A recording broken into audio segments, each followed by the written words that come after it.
di era digitalisasi dan di era informasi ini justru menjadi peluang bagi pondok pesantren untuk bisa menyebarkan konten-konten yang diambil dari nilai-nilai kepesantren.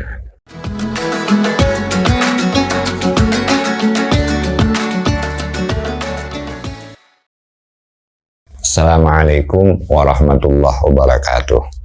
Hamdanillah wa syukranillah wassalatu wassalamu ala rasulillah wa ala alihi wa ashabihi wa man walah. Amma ba'du, qala Rasulullah sallallahu alaihi wasallam, may yuridillahu bi khairan yufaqihu fid din. Rawahul Bukhari wa Muslim radhiyallahu anhuma. Sistem pendidikan pondok pesantren di Indonesia itu merupakan sistem pendidikan yang sangat luas sekali, yang lahir sebelum lahirnya Negara Kesatuan Republik Indonesia ini, dan tidak diragukan lagi bahwa pondok pesantren itu berperan besar di dalam memerdekakan bangsa Indonesia ini dari tangan penjajah. Sebab di dalam pelajaran-pelajaran pesantren memang ada kitabul jihad, dan saya kira tidak mungkin kita melaksanakan ajaran-ajaran agama ini kalau kita tetap terjadah oleh bangsa asing, apalagi yang menjajah itu tidak seagama dengan kita. Maka di sini diakui atau tidak diakui, yang jelas bahwa pondok pesantren ini merupakan perintis kemerdekaan Republik Indonesia ini. Nah, tentunya pendidikan itu berjalan menurut waktu dan zamannya serta tempatnya. Namun pada dasarnya pokok-pokok yang diajarkan di pondok pesantren itu merupakan bekal yang bisa digunakan bagi anak didiknya untuk mengarungi kehidupan dalam zaman apapun dan dalam masa apapun. Namun tentunya ya harus dibarengi dengan pengetahuan-pengetahuan yang lain. Pengetahuan-pengetahuan yang lain ini ya tentunya pengembangan keagamaan tersebut, yang pelajaran-pelajaran pokok atau nilai-nilai dasar di pelajaran pondok pesantren itu bisa dimodifikasi menurut zaman dan tempatnya. Jadi kalau dilihat dari sisi materi pelajaran pondok pesantren ini memang sangat kuat sekali dan sangat bagus sekali. Nah, zaman semakin maju, tentunya pondok pesantren ini harus menyesuaikan dengan zaman, tidak boleh statis. Nah, penguasaan bahasa perlu dikuasai oleh para santri-santri itu, sehingga apa yang ada di dalam pelajaran pondok pesantren dan kitab-kitab turos itu bisa diaktualisasi dalam kehidupan sehari-hari dan bisa menasional, internasional.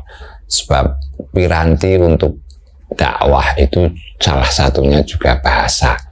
Kalau pondok pesantren Jawa misalkan berdakwah terus pakai bahasa Jawa, tentunya saudara-saudara kita yang dari Sunda atau yang dari suku-suku lain ya tidak bisa memahami. Apalagi orang-orang di luar negeri ya tidak bisa memahami. Oleh karena itu bagi pondok ya baik itu yang ada di Sunda, baik itu yang ada di Jawa, kalau bisa siswa-siswa atau santri-santri yang sudah mumpuni di dalam menguasai keagamaannya bisa dibantu dengan alat-alat dakwah yang lain, alat-alat penyampaian yang lain. Tentunya satu adalah bahasa. Kemudian sekarang karena zamannya teknologi informasi ya, teknologi informasi dan lain sebagainya.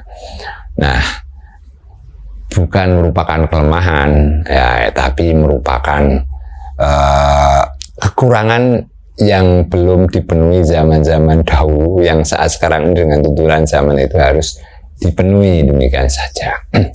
Nah, ya kalau kelemahan-kelemahannya ya mesti ada.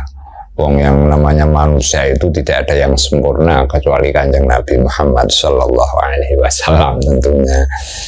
Ya kelemahan-kelemahannya biasanya yang namanya mutakharijin pondok pesantren itu ya meskipun mondok baru setahun, 2 tahun atau 3 tahun sudah dikatakan mutakharijin. belum ada kesepakatan bersama. Yang dimaksud alumni pondok pesantren itu adalah yang mereka sudah dalam kajian fikihnya sudah sampai misalkan Fathul Wahhab atau bisa membaca Fathul Mu'in, atau barangkali dalam bidang bahasanya sudah Uqudul Juman dan lain sebagainya. Itu memang tidak ada aturannya, standarnya memang belum baku. Tapi yang jelas di pondok pesantren ini pertama kali yang digarap itu adalah tentang akhlak dan budi pekerti para santri tersebut. Insya Allah dengan akhlak dan budi para santri itu, yang dengan mengamalkan ilmu-ilmu yang telah dia peroleh, dengan mengamalkan tersebut, insya Allah akhlak dan budi pekertinya menjadi baik. Nah, kalau dalam bidang keilmuan ya kelemahannya gitu. Barangkali lulusan pondok pesantren, padahal di pondok pesantren hanya setahun saja kan, itu baru dalam bidang bahasanya baru mempelajari tasrif dan baru mempelajari misalkan kitab ajrumnya dan lain sebagainya, belum sampai kepada alfiyah, belum sampai kepada Johar Magnun, belum sampai, atau fikihnya baru kaswatu saja. Tentunya berbicara tentang haji, berbicara tentang kitabul jihad ya tidak mampu dia, karena di mondoknya dulu hanya ngaji kaswatu saja, yang itu merupakan kitab dasar. Nah, kelemahannya gitu. Dan kelemahannya mungkin di pondok pesantren manajerialnya atau manajemennya adalah manajemen kiai, sentral kiai yang saat sekarang ini ya masih sentral kiai, tapi karena ada pengembangan tersebut maka perlu ada divisi-divisi yang lebih luas di pondok pesantren. Keunikan pesantren yang tidak dimiliki oleh pendidikan lain adalah antara ilmu dan amal itu bersamaan. Ilmu dan amal itu bersamaan. Artinya apa? Artinya ketika kita ngaji kitab Thaharah, maka di pondok pesantren itu para pengurusnya mengawasi siswa-siswa atau santri-santri yang masih pemula itu bagaimana wudunya, bagaimana dia bersuci ketika dia kencing dan ketika dia buang hajat besar itu.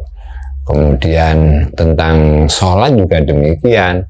Tentunya pengurus pondok dan kiai pondok itu bertanggung jawab bagaimana amaliyah praktek sholat yang dilakukan oleh santri-santri itu setelah mengaji kaswatu saja misalkan, setelah mengaji Abi Syuja misalkan.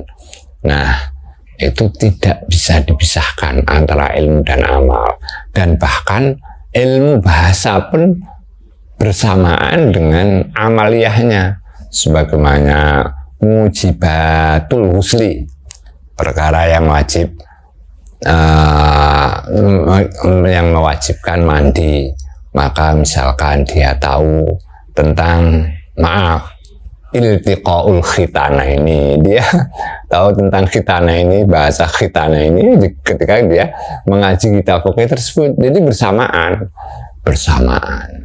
Kemudian kita berzakat, ma yu'adulin numu, apa mana menurut beberapa madhab itu, atau kita tahu bahasa Arabnya kambing saja, ghanam, itu ketika kita belajar fikih tersebut. Kita tahu bahasa Arabnya sapi itu adalah Baqarah, itu ya ketika belajar kitab tersebut. Jadi ilmu dan amal saling bersamaan, itu yang sangat unik yang tidak dimiliki oleh lembaga-lembaga lain.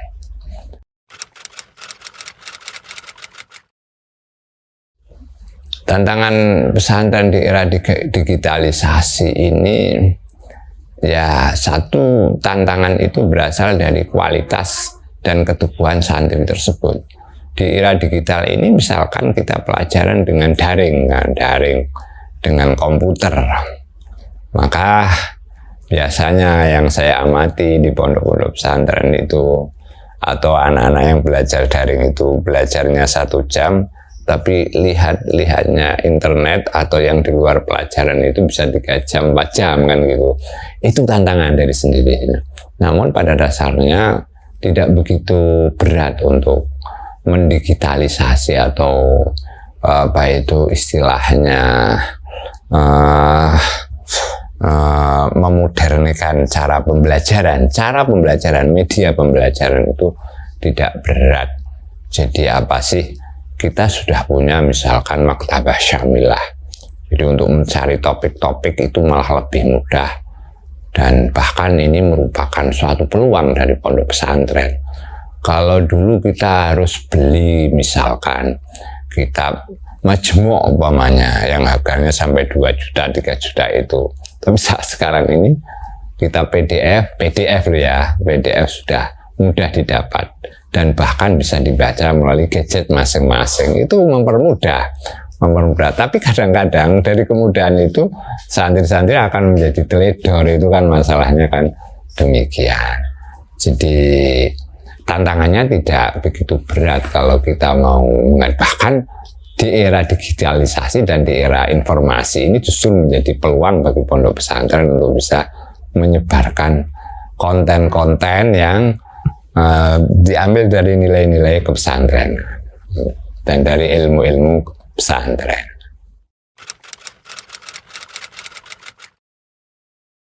Ya, pondok pesantren harus tetap eksis apapun keadaannya dan apapun yang terjadi di negara kita ini, dari gejolak politik, dari gejolak ekonomi, dari gejolak pandemi dan lain sebagainya, harus tetap eksis.